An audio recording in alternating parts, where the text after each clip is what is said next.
தாவேகா தலைவர்னு சொல்லின்னு அவரை சில பேர் தற்கொலைன்றாங்க, சில பேர் நேத்திக்கு சொன்னாங்க தற்கொலையிலே தருதலை தற்கொலைங்கன்னு ஒருத்தர் சொல்றாங்க.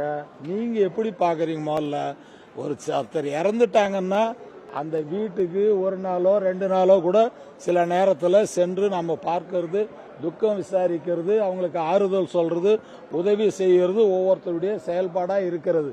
இது ஒரு விசித்திரமாக, ஆமா, அது இந்த சினிமாவிலும் தொலைக்காட்சியிலும் சீரியலில் நடப்பது மாதிரி தான் அது நடக்குதுன்றது உங்களுக்கு தெரியும்.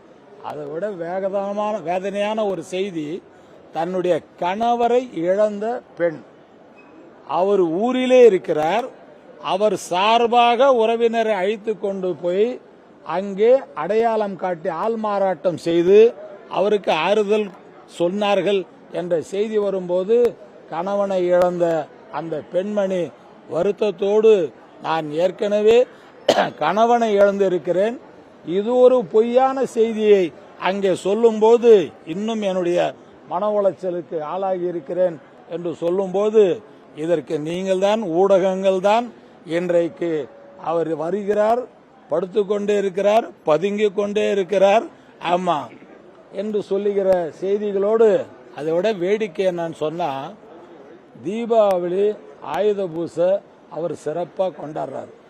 துக்கமான வீட்டுங்களில் என்ன நிலை என்பது கூட துக்கத்தை விசாரிக்கலன்றது செய்திகள் தான். உங்கள் மூலமாக அந்த செய்திகள் தான் நாங்களும் தெரிஞ்சுக்கிறோம். எங்களை பொறுத்த வரைக்கும் அவருக்கு ஒரு பெரிய ஒரு கருத்தை அவர்கிட்ட சொல்லி, ஏன்னா சரக்கு இருக்கிறவங்க கிட்ட நம்ம கருத்து சொல்லலாம், அவர்கிட்ட இருக்கிறது பூரா என்ன சரக்குன்னு உங்களுக்கே இந்த ஒரு மாச காலத்தில் தெரிஞ்சு போச்சு. ஆமா, எட்டிகாரம் புழுவு 8 நாள்ன்றது தெரிஞ்சு போச்சு. அவருடைய ஆட்டம் பாட்டம், அவர் பேச்சு நடை, அவருக்காக வக்காலத்து வாங்கின பிஜேபி அதிமுக இதனுடைய முழு சாயமும் வெளுத்து போச்சு. 2024 தேர்தலில் திமுக வாக்களிக்க மாட்டாங்க,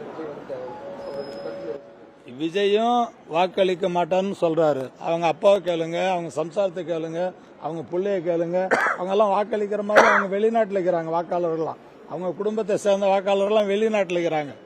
திராவிட முன்னேற்ற கழகத்தினுடைய கூட்டணிக்கு எல்லோருக்கும் எல்லாமே என்பது எல்லாருடைய உள்ளத்திலும் எல்லாருடைய இல்லத்திலும் இன்றைக்கு ஸ்டாலின் இருக்கிறார், சாதனைகள் இருக்கிறது, நல்ல தீர்ப்பை மக்கள் வழங்குவார்.